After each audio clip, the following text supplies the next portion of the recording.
Salut la compagnie, c'est Jules Melon et aujourd'hui dans Impro Ciné Critique, je vais vous parler du tout premier long métrage de Kathryn Bigelow, la queen du cinéma hollywoodien, du moins pour notre cher ami le bûcheron du cinéma que je salue s'il passe par ici et il saura pourquoi.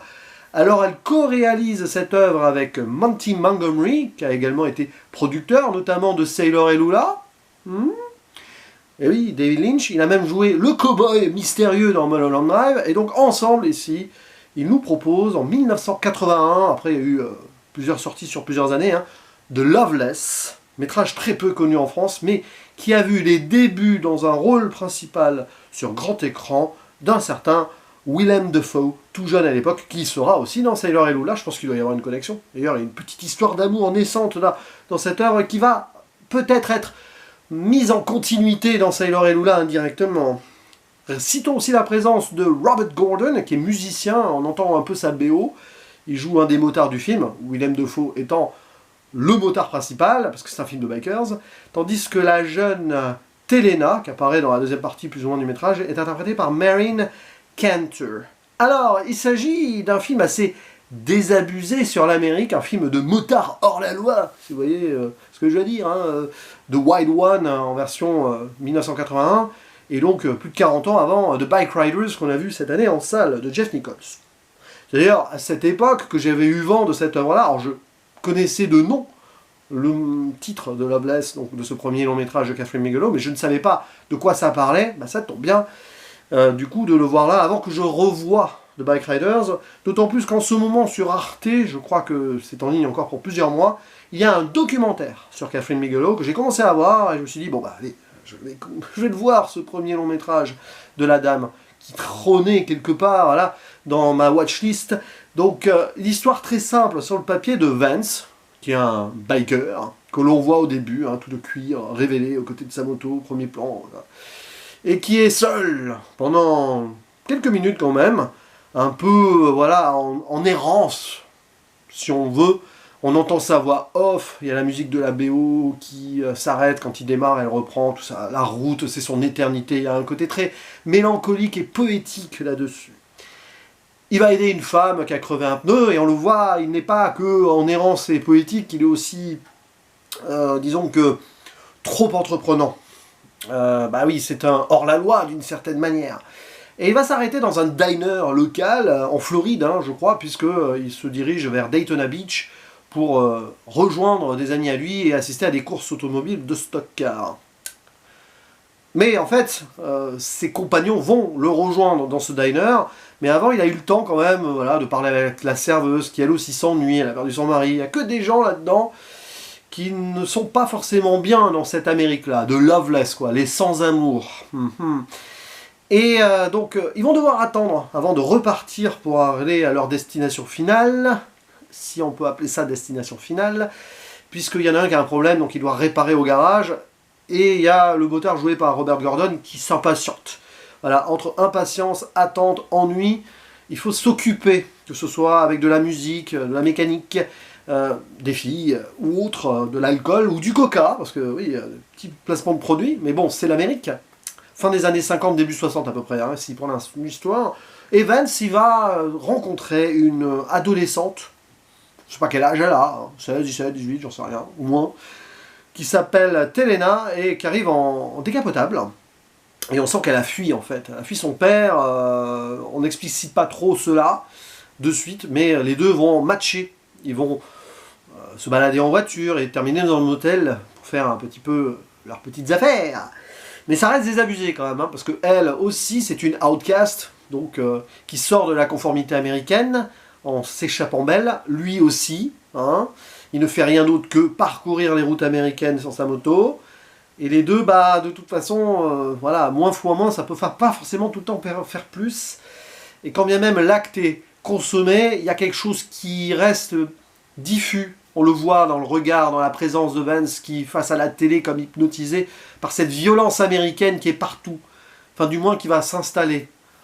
On le voit sur le petit écran, c'est la police qui ne ménage pas celles et ceux qu'elle arrête. Et après, à un moment, ça va dégénérer avec le père de Telena, sans en dire plus, parce que Kathryn Bigelow, c'est un peu cela, son cinéma. de ce que j'ai vu, de ce que j'ai entendu, parce qu'il m'en reste encore beaucoup à découvrir d'elle, mais toujours voilà, des brûlots bien marqués sur cette violence assez masculine et patriarcale d'une Amérique conformiste, et aussi la présence nécessaire féministe qui est mise en avant ici avec le personnage de l'adolescente, surtout vers la fin. Et c'est assez fort parce que on a un film qui est vraiment, ouais, c'est l'errance et l'ennui, il faut le laisser aller, parce que il se passe pas grand chose hein, pendant les 3/4 du temps, puis quand ça explose sur la fin avec un règlement de compte où la violence s'interpose, où les motards vont être les coupables idéaux, mais en fait c'est pas du tout, eux ils ne font que passer, quand bien même ils peuvent faire des choses peut-être douteuses, enfin, du moins le personnage de Vance avec cette femme là qui l'aide, entre guillemets, mais pour de l'argent et pour un baiser volé, très volé même. Ok, mais en gros, on est ici dans une Amérique totalement désillusionnée, où de toute façon, ceux qui tirent les ficelles, pardon, notamment le père là, voient des communistes partout, et ces bikers, comme ils sont hors la société, ce sont des communistes, des dangers de l'Amérique, quand bien même ils ne sont que là physiquement, ils font peur, que ce soit à la patronne du diner, à ce monsieur, et donc ça doit mal se terminer d'une manière ou d'une autre. La violence explose même par hasard, par erreur, parce qu'il y a un accident qui est involontairement causé par les motards, bon. Et cette jeune fille, le final est assez ahurissant sur ce point. Ça montre justement à quel point Kathryn Bigelow voulait montrer les dégâts de cette Amérique conformiste tirée par le patriarcat. Là, c'est ce qu'elle dit, en tout cas. Et qu'il n'y a pas forcément d'échappatoire. À un moment, le personnage de Vance, il le dit à ses potes. « We are going nowhere. Fast. » En gros, on va nulle part, mais on y va vite. C'est un peu ça, quoi. On fonce dans un mur invisible ou quelque chose qui nous entoure, parce que c'est un peu partout, ce mur invisible. On ne le voit pas, il est palpable partout, c'est l'Amérique violente. Et c'est extraordinaire comme ce film arrive à capter cela. Alors il faut s'accrocher, parce que, voilà, hein, il faut arriver au bout, mais arriver justement à ce final, tu te dis, bah, tout se dilue parfaitement, hein, quand bien même il y a des limites pour un premier long métrage. Je trouve qu'elle pose bien son décor, avec son comparse donc, à la réalisation, la route évidemment, avec cette voix off qui peut paraître un petit peu trop par moment, mais elle est utilisée avec parcimonie, donc ça passe. Et puis Willem Dafoe qui capte l'écran déjà et la caméra avec cette première prestation en jeune premier, sorte de Marlon Brando mais beaucoup plus, j'irais, sec et froid. Il y a quelque chose, tout ce qui va se passer autour de lui, il va jamais vraiment réagir, parce que bah, il est imprégné, empreint de cette violence-là. Il ne peut plus vraiment s'en détacher. Alors, il essaye hein, sur la route, mais quoi qu'il arrive, il est devenu une sorte de zombie américain, quoi.